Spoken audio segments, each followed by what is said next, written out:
안녕하십니까. 암호화폐 정보를 전달해 드리는 닥터 비트맨입니다.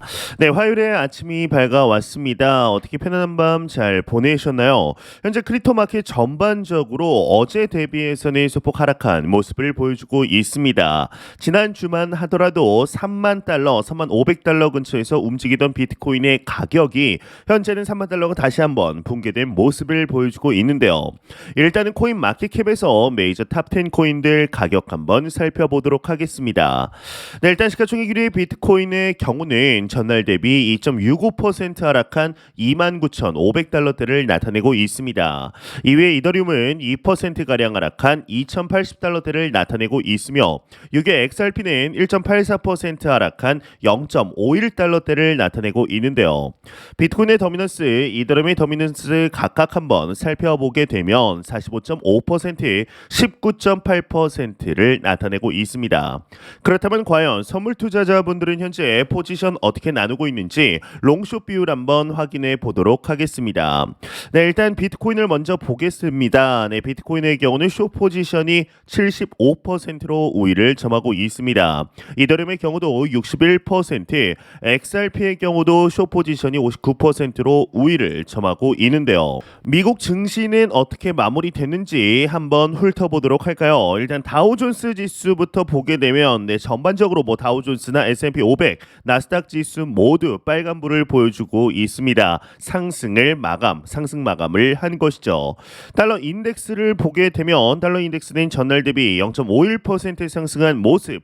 이 환율 같은 경우는 1,320원으로 지난주와 비교했을 때 상당히 높아진 모습을 확인할 수가 있습니다. 네, 현재 비트코인이 하락하는 이유에 대해서 참 많은 이야기들이 나오고 있습니다. 지금 3만 달러가 붕괴되고 7일 만에 3만 달러를 하회했다라는 이야기가 나왔는데 현재 비트코인의 가격이 하락을 하고 있는 이유가 여기 보시듯이 달러 강세와 미국 기업 실적이 혼조세를 보이고 있기 때문이다라고 이 암호화폐 전문 매체 코인데스크는 분석을 했다고 합니다. 이 암호화폐 데이터 회사 카이코의 분석가인 리아드 캐리라는 분의 경우는 이 미국 달러의 상승과 1분기 실적 혼조로 비트코인 가격이 하락하고 있는 것으로 보인다라고 말을 했다고 하는데 그는 이 미국 달러와 비트코인은 반비례한다라고 덧붙였다고 합니다. 그러면서 다른 전문가들은 최근 비트코인이 3만 달러를 돌파하는 등 단기에 급등하자 이에 대한 조정이 이루어지고 있는 것으로 보인다라고 입을 모이고 있다고 하는데 정확하게는 알 수가 없다라는 것이죠. 이제 과거를 보았을 때 미국 달러가 상승할 때 비트코인이 상승하는 경우도 있었고 미국 달러와 반대로 가는 경우도 있었습니다. 그만큼 이 크립토 마켓 자체가 인플레이션의 새로운 해지 수단으로서 지금 자리를 잡았는지 위험 자산으로서의 성질을 갖고 있는지 글로벌적인 규제가 명확하게 정해지지 않았기 때문에 아직까지는 확실히 정해지진 않았다라고 볼 수가 있는데요. 이러한 소식과 더불어서 미 재무장관이죠. 이 제닛 옐런에게서 조금 긍정적인 소식이 나왔습니다. 이 달러와 이제 매파 연준 전망의 강세를 보이고 있는데 이 달러가 그런데 이제 제닛 옐런의 경우는 추가 인상이 불필요하다. 뭐가 추가 인상이 불필요하냐? 바로 FOMC에서 기준 금리가 추가 인상이 불필요할 수도 있다라는 언급이 미 재무장관인 제닛 옐런에게서 나오게 된 것입니다. 한번 내용을 조금 보게 되면 이 시장은 주말에 나온 제닛 옐런 재무부 장관의 발언 내용을 이제 꼼꼼하게 살펴보며 파장을 예의주시하고 있다고 합니다. 이 연준 의장까지 지낸 옐런 장관이 금기시되었던 통화정책 발언을 강화했기 때문인데 이 옐런은 지난 실리콘밸리뱅크 SVB 파산 여파로 은행들이 대출을 줄이는 등 신중한 정책을 펼치고 있어서 이 추가 금리 인상 필요성이 없어질 수 있다라고 밝혔다고 하는데요. 이 이제 제닛 옐런의 경우는 전날 CNN 방송 인터뷰에서 지난달 SVB와 시그니처 은행 파산 여파를 막으려는 정책적인 조치로 예금 유출이 안정화되고 상황이 진정됐다며 이같이 말을 했다고 합니다. 그러면서 추가적으로 이런 환경에서 은행들은 좀 더 신중해지려고 한다. 이미 대출 기준을 강화하던 은행들이 이번 일로 대출 제한을 더 강화할 수 있다라는 예상을 하면서 이러한 움직임이 연준의 추가 금리 인상 필요성을 대체할 수 있다라고 강조했다라고 합니다. 네, 이제 얼마 전까지만 해도 이 연준 크리스토퍼 윌러 이사의 경우는 여기 보시다시피 금리를 더 올려야 한다, 인플레이션 아직 높다라고 언급을 하였습니다. 이 인물의 이름은 크리스토퍼 윌러 이사로 이제 연준 이사 중에서도 상당히 비둘기파에 속하는 인물이었는데요.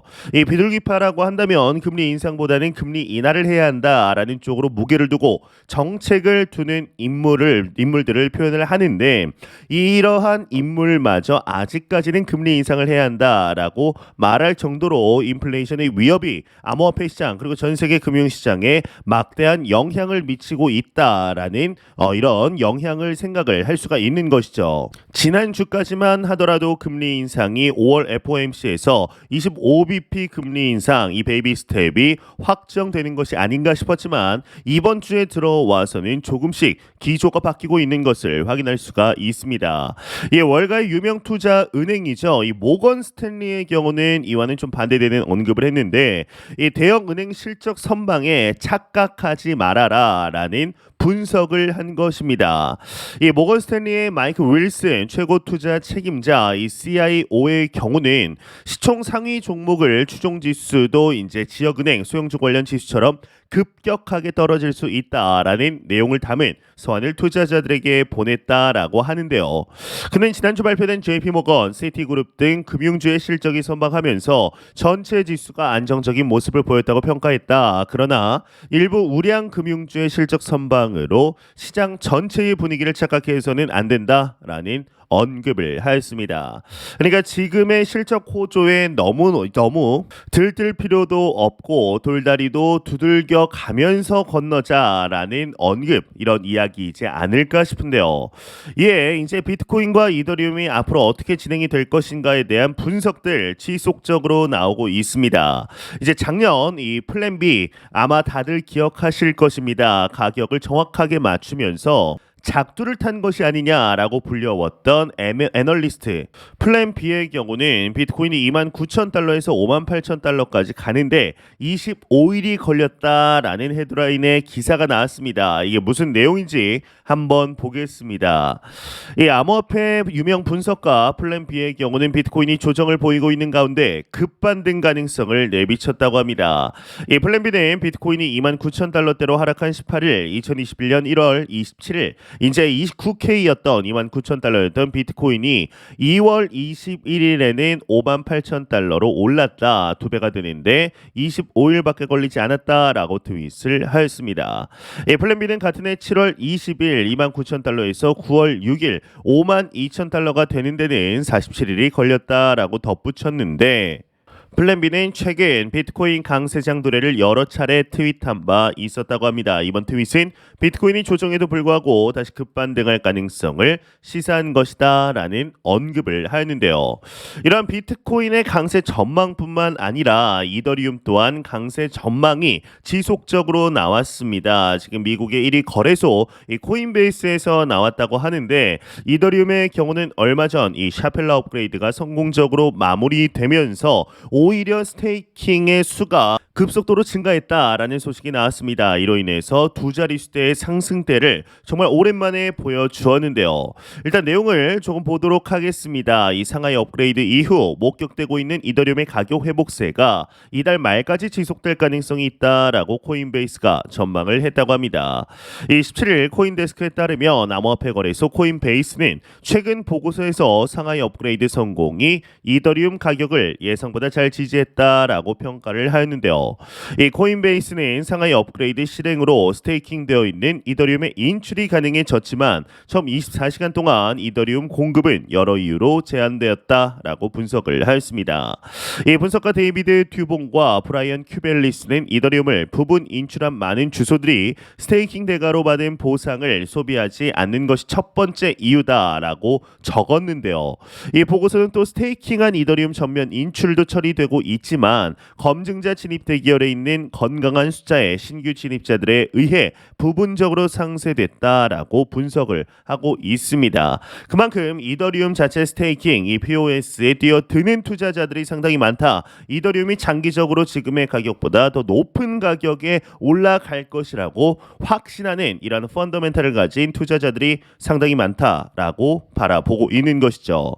이더리움이 올해 들어서 지금까지 비트코인 대비 부진한 실적을 거둔 것도 한 가지 요인으로 지적이 되었다고 합니다. 이는 상하이 업그레이드 이후 이더리움이 비트코인 대비 만회할 많은 여지가 있음을 의미한다라고 보고서는 덧붙였다고 하면서 이 코인베이스는 비트코인으로부터 이더리움으로의 일부 로테이션을 목격했다라고 밝혔습니다. 네, 현재 시간이 지날수록 올 초 이더리움 대비 비트코인이 상당히 높은 퍼포먼스를 보여준 것이 사실이었습니다. 암호화폐 시장의 대장 코인과 부대장 코인이죠. 비트코인, 이더리움. 지난 2021년 당시 이더리움이 비트코인 대비 상당히 높은 상승세, 더 높은 상승폭을 보여주었기 때문에 2023년 1월부터 시작이 된 회복세 당시 이더리움의 퍼포먼스는 상대적으로 아쉬울 수밖에 없었는데요.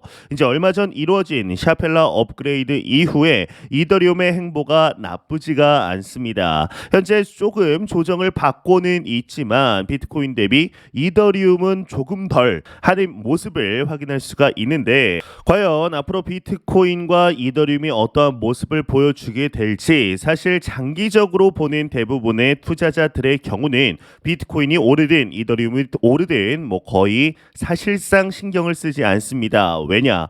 비트코인과 이더리움 대부분을 같이 가지고 있는 장기 홀더분들이 많기 때문이죠. 물론 이제 저 또한 그렇고요. 과연 이번 연도 어떠한 퍼포먼스를 보여주게 될지 이 플랜 B가 언급한 것처럼 비트코인의 가격이 56,000달러까지 상승하는 모습 보여줄 수 있으면 참 좋겠습니다. 네, 이러한 소식과 더불어서 암호화폐 투자 이 시가총액 6위의 리플 XRP 투자자분들에게는 상당히 긍정적인 언급이 하나 나왔습니다. 소식이 하나 나왔는데, 미 하원에서 이 SEC 위원장 이 문어 대가리죠, 게리 겐슬러의 해고 법안까지 나왔다고 합니다. 이제 돈 없는 규제에 반발이 시동이 되고 있다라는 것인데, 일단 내용을 한번 보도록 하겠습니다. 이 미국 하원에서 SEC 위원장이죠, 게리 겐슬러 위원장을 해고하는 법안 발의를 선언했다고 합니다. 이 16일 코인텔레그래프에 따르면 친가상자산 인사로 알려진 워렌 데이비슨 미 하원 의원은 게리 겐슬러 SEC 위원장을 해임을 추진하고 있다라고 합니다. 최근 SEC가 디파이를 증권법 적용 대상으로 포함하는 등 규제 강화 차원의 가상자산 거래소 범위 재정립 의사를 밝힌 직후의 행보라고 하는데요. 이 데이비슨 의원은 권한 남용을 바로잡기 위해 SEC 위원장을 해임하고 추후 위원장직은 권한이 있는 이사회의에 보고하는 전무 이사로 대체하는 법안을 도입할 것이라고 했다고 합니다. 이 구체적이지 않은 SEC의 규제 방식에 대해 이제 업계의 불만은 지속적으로 제기되어 왔지만 이제 위원장 해고 등 직접적인 견제는 이례적이다라는 분석이 나오고 있습니다. 이 외의 내용은 그리 중요하지 않아서 넘어가도록 하겠습니다. 네, 바로 이 트윗입니다. 이제 방금 전 보신 미 하원 공화당 의원인 워렌 데이비슨이 SEC 게리 겐슬러 의장을 해임하는 법안을 발의하겠다라는 트윗을 올려서 상당한 화제가 되고 있습니다. 이 데이비슨 의원은 오래된 일련의 권력 남용을 바로잡기 위해 SEC 의장을 해임하고 그 역할을 이사회에 보고하는 전무이사로 교체하는 법안을 도입하는 중이다라고 밝힌 것인데, 실제로 여러분들도 잘 아시겠지만 이 SEC가 그간 벌여온 일들을 보면 참 화려합니다.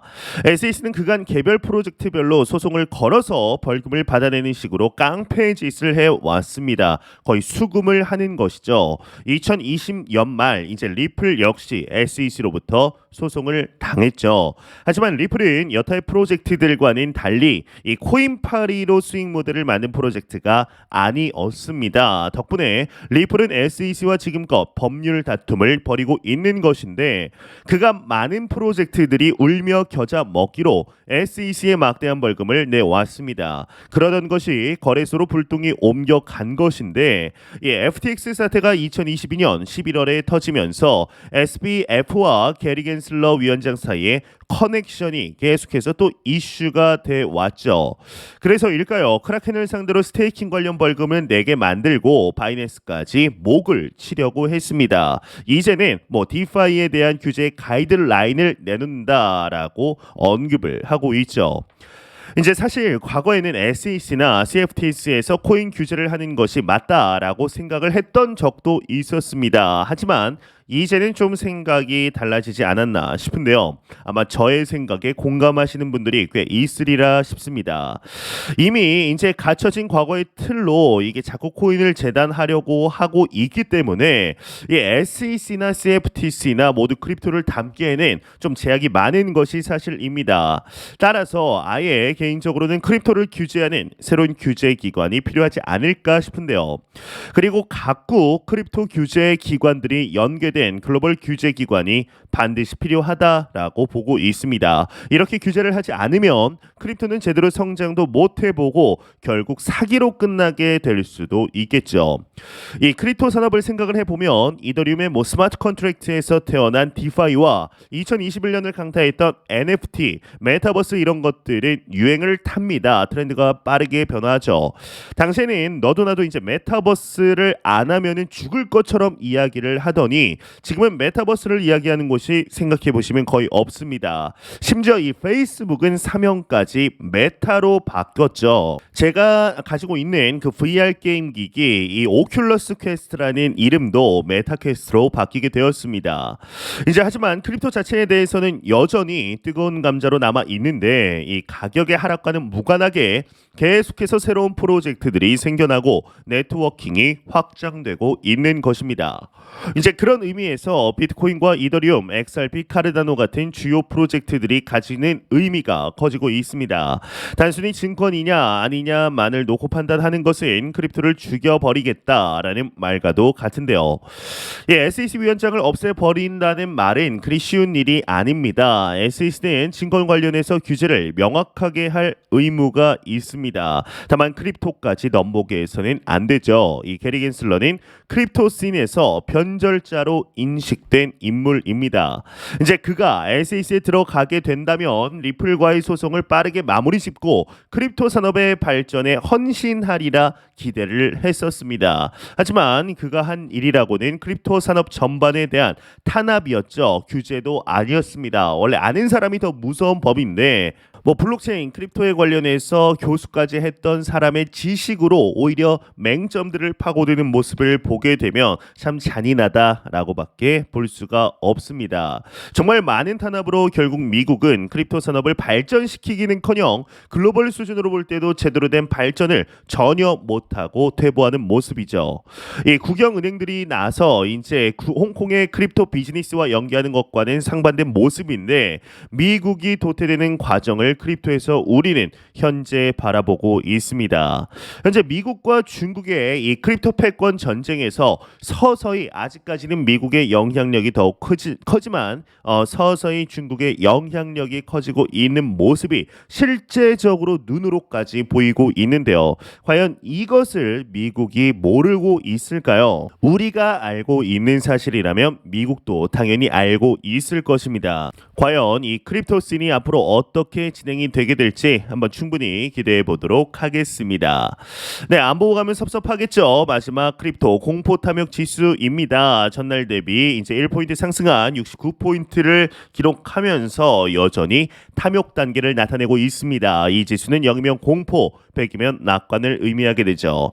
네, 지금 이제 가격은 조금 떨어졌지만 오히려 이 공포 탐욕 지수는 1포인트 상승한 것을 확인할 수가 있습니다. 그만큼 뭐 하락이 아니다 뭐 이 정도 상승했는데 이 정도면은 뭐 하락이라기보다는 그냥 건강한 조정이다라고 보는 투자자분들이 많다라는 것을 알 수가 있는데요. 현재 매영상 말씀드리지만 우리는 전례 없던 기회 속에 살고 있습니다. 과연 앞으로 이 크립토 마켓이 어떻게 성장을 하게 될지 그리고 이번 연도 말 지금의 가격을 보았을 때 어떠한 생각을 하게 될지 충분히 기대해 볼 만하지 않나라는 생각이 드는데요. 매영상 말씀드리듯 절대로 단기적인 시각으로 이 시장 바라보지 마시고 장기적인 시각으로 또한 오랫동안 함께 할 수 있는 여유 자금을 통하여 투자를 진행하시길 진심으로 바래 보도록 하겠습니다. 네, 제가 준비한 소식은 여기까지입니다. 영상이 도움이 되셨다면 구독과 좋아요 그리고 광고 한 편만 처음부터 끝까지 시청 부탁드립니다. 이 채널은 오직 광고 수익으로 운영이 되게 됩니다. 항상 영상 시청해 주시는 시청자분들, 구독자분들 너무나 감사드립니다. 오늘 남은 시간 잘 마무리하시길 바라면서 저는 더욱 도움이 되는 영상으로 찾아뵙도록 하겠습니다. 지금까지 닥터 비트맨이었습니다. 감사합니다.